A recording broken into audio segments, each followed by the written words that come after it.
YouTube, what is up? D-Mart Training coming at you with a little bit of a meal prep vlog how-to combo. So my goal with this video is to show you my process of meal prepping to make it more time efficient, tasty, and just overall a better experience in general. So what I'm gonna be doing is showing you my process. I'm straight from the grocery store. It's 10:13 on a Saturday night. Yeah, this is what I do with my life on Saturday nights. So this is what I typically do one time a week, doing this meal prep. But first, actually, I should say, please, if you're trying to help me grow this channel, if you like the information that I'm putting out, the practical tips, the theoretical tips, hit me with a subscribe so you can see all the new content when it first drops. Ring that notification bell if you're trying to stay up to date. And then feel free to ask any questions down below in the comment section. That engagement is a huge help for me. If you don't have any questions, just comment like a fire emoji or something. Any little thing helps. Share this video around with your family, friends, loved ones, anyone who needs help with their meal prep, because I know it's a difficult process at first, and then over time it becomes very, very much easier. So with all that being said, let's get into it. What I do first in my meal prep, I get my rice cooker going, and I get that process going because typically by the end of everything else, the rice is ready to go. You can put it in your meal prep containers and you're solid. So I'll show you the rice that I use. If you shop at Kroger or any other major grocery store, I think you'd be able to find this rice. But this rice is a game changer. Buying this rice, this like Botan extra fancy cow rose rice, it's clutch. It's a little bit more expensive, but I promise paying a little bit extra for that rice makes your meals taste so much better. So I rinse it like 6 or 7 times, and then I throw it in the rice cooker right here. And then while I'm cooking the rice, little things like this, it sounds stupid, but they go such a long way. Like, these are all the things that didn't need to be refrigerated or frozen for my grocery trip. I leave that out, and then while I'm cooking my chicken, I put that stuff away. Like, I'm trying to be ultra time efficient here. The next thing that I do is fillet my chicken breast. This helps the chicken breast cook so much more evenly. Basically, what I mean by that is I just cut it in half. Typically, the chicken that you'll get from big grocery stores is a little bit too thick. I know I'm not gonna fit perfectly in the frame here, but what I do is I just get my knife, I'll trim off all of the fat and such. This one doesn't have a ton of fat on it, but I'll trim that off, make sure I'm getting a nice lean cut of chicken here. So I'm cutting off all the extra stuff and just throwing it in a bag that I'll throw in the trash. And then I'll simply just cut this chicken breast right in half. Please use safer knife skills than me. But once you cut it in half, it's gonna cook so much more evenly. Also, one thing that I don't have anymore, but in the past, like, I don't know the official term for this, but like having one of those meat eaters where you just thin out your chicken breast, that makes such a difference. So little things here and there are gonna be huge in helping make your meal prep even better. All right, guys, so now that I have my chicken all filleted, what I do, get my griddle out. I have one of these griddles. It's like a grill that you can place over the burners of your stove. So I don't have a grill at this apartment. And then of course I have my trusty cast iron here, which I'm gonna be throwing some frozen vegetables down in. So I have these preheating, getting all nice and toasty. The stove is heating up. I have my frozen vegetables out and ready to go down. Next, you gotta season this chicken. It's not gonna be good if you're just eating it plain. So I have 2 of my favorite seasonings. This is completely up to your taste preference. But this one is St. Elmo's Steakhouse blackened seasoning. Pretty good stuff here. And then I have the Kinder's salt, garlic, and pepper seasoning. So like, I use both of these on my chicken breast, and I'll just put this on before I grill it. I have in the past been big on like marinating chicken in hot sauce, and that's really good, but like at the same time, I'm probably not gonna get into all that for this meal prep. Sometimes I will, sometimes I won't. But we're gonna just kind of like liberally coat this on the chicken. I'll show you what it's looking like once it's done, because I unfortunately don't have a cameraman, but we are sprinkling this on the chicken and it's looking ready to go. This is what it looks like from my end here. Look at all these shaker cups in the sink. That's how you know you've been in the gym, is with all these shaker cups. But this is what the chicken is looking like for now. I'm just gonna let that chill, kind of let the seasonings absorb into the chicken breast a little bit, and then it's time to get these frozen veggies down. And real quick guys, to interrupt the video, I also do online coaching, so if you need help with nutrition recommendations, creating a training program based upon your goals, or habit tracking, nailing down those habits that are gonna lead to weight loss, muscle gain, whatever you're trying to achieve, get with me, shoot me an email, shoot me a DM, and we can set up a time to talk on the phone and make a plan for you. Back to the video. Pan is nice and hot. I am in a mass, so I'm using olive oil here.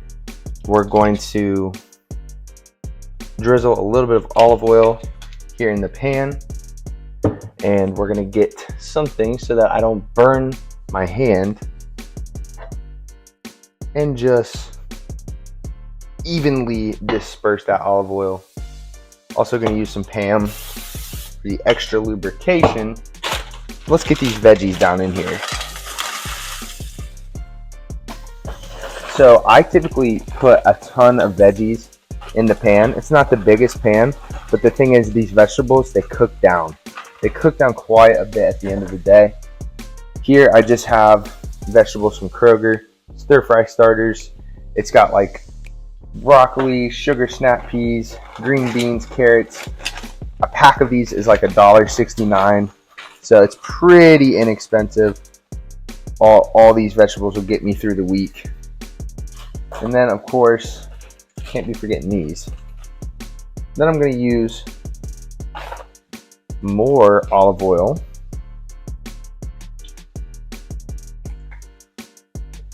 And more cooking spray. So we are good to go there. Just going to give that a quick shake to kind of evenly disperse these veggies. That thing is full, but those will cook down. So I have my veggies down. Now it's time to get the chicken. So first things first, this is pretty hot. I like it to be pretty hot so we get that kind of like nice crispy like sear on the chicken. Now that we're lubricated, I'm also gonna grab some olive oil.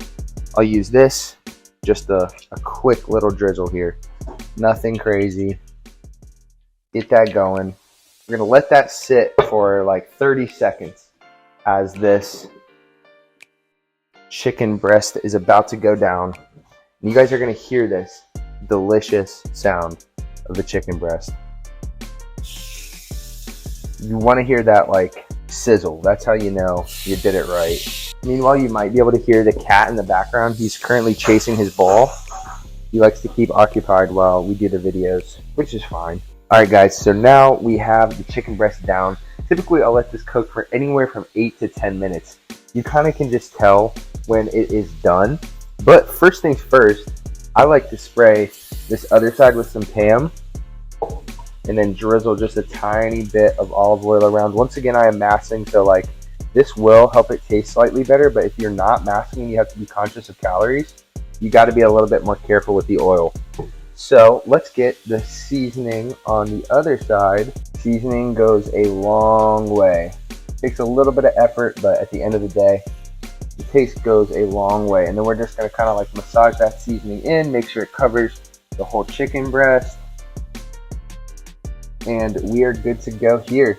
So I'm going to let this cook anywhere, like I said, 8 to 10 minutes. It's already been on for a couple of minutes. And so now I'm going to put away all these groceries and get everything situated. And I'll be back when I flip this bad boy over. Some of these chicken breasts are ready to be flipped over. And of course, we got to keep an eye on our vegetables. Stir those up a little bit. So I'm going to readjust my camera. Let's get these vegetables stirred up a little bit. Make sure that everything's cooking evenly. We'll just basically flip them around. And it's been just about 10 minutes for some of these pieces. So the ones that are over like the direct heat, we're gonna get those flipped over. They're looking quite deliciously golden brown. I'll give you a close-up pan here shortly. Other pieces are gonna need some more time. Like I bet this one, oh, that one actually looks pretty good for what we're going for. This one definitely needs more time because it's like pretty far away from the heat. This guy here in the corner should be good, as well as this big fella, which is consisting of several smaller fellas. I'm gonna give those a couple more seconds here. That one's looking good. Get these smaller guys in the middle flipped around.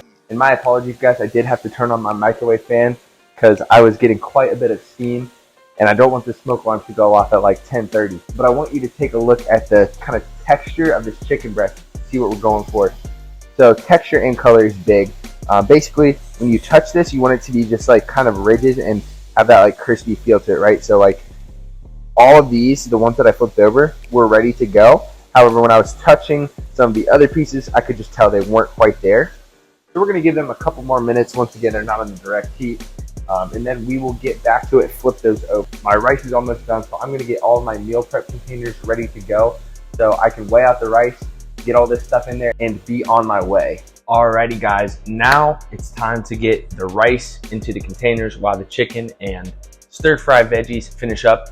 By the way, I like to stir-fry the vegetables in some type of sauce. So I got this sesame stir-fry sauce, pretty low calorie, like a serving is 6 grams of carbs, so I'm not too worried about that.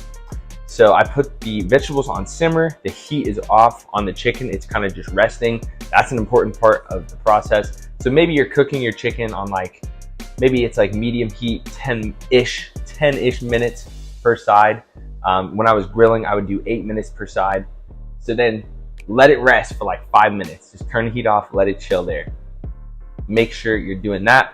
And while that chicken is chilling, I am going to be plating this rice. Look at that delicious rice. I also like to put my spoon in a mug full of water in between because I think the rice gets like less sticky that way. But this is some good looking rice. I'm doing 200 grams of white rice in each meal. So it's gonna be quite a bit of rice. You gotta make a lot.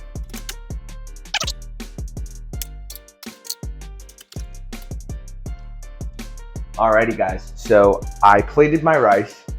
Got me about 7 Tupperwares full of rice. And now it's time to get the chicken and vegetables in the Tupperware. One thing that I think is worth mentioning is with the rice, I'll only prep rice for like the first half of the week, then I'll just make more rice. I think fresher rice generally tastes better, but I can freeze leftover chicken and vegetables that don't fit within these 7 meal prep containers. And I'll just thaw that out throughout the week. It stays a little bit fresher as well. And that's just the system that I have. So I'm gonna get all of those ingredients over here and get them in the Tupperwares. Alrighty guys, it is now time to get this chicken and vegetables into the mix. So what I like to do is put my vegetables down first. I'll do about 100 grams of vegetables per meal. I'm on a mass, but I still think it's important to get these veggies in. And then for chicken, we're going 110 grams per meal. That puts me a little over 30 grams of chicken, or 30 grams of protein rather, per meal. This is one of my meals. So this fills out the container pretty quickly. I'm about an hour in. What I like to do is cut up all the chicken so it takes less time to eat while I'm at work. So I'm gonna be working on that as well. It does take up a little bit of extra time, but I'm gonna get all this stuff ready to go for the week, and I'll check in with you soon. Well guys, it is now 11:40 p.m. So that means it took just about an hour and a half to get these meals prepped and to get all my dishes done. So I'm done for the day, hour and a half, and it'll get me through almost all of the week. So I am done for the day and set for a good bit of the week at least with all this meal prepping that I completed. So before we log off, please let me know, once again, in the comment section below, let me know if you have any specific meal prep questions, and then I could do a follow-up video, or we could brainstorm in the comments, figure out something to work for you in your situation. Secondly, once again, hit that subscribe button, trying to grow the channel, hit the video with a like. And thirdly, if you'd like to directly support me and try out some deliciously bomb supplements, you can use my code DMartin070 for raw supplements. Get Raw supplements are some great supplements right here. I have the Savage pre-workout. And let me tell you what, guys, this is an ergogenically dosed pre-workout. That means it has all of the adequate dosing that you need to receive that energy, that focus that you need in the gym. The flavors are amazing as well. So definitely think about this one, give it a shot if you're in the mood for a pre-workout, or they have amazing protein powders as well. I've had the Isolate mint chocolate chip protein, and it is one of the best tasting proteins I've ever had in my life. Once again, that's code DMartin070. Thank you so much, and I hope that this video helped with perfecting your meal prep processes. And until the next one, I'll catch you guys later.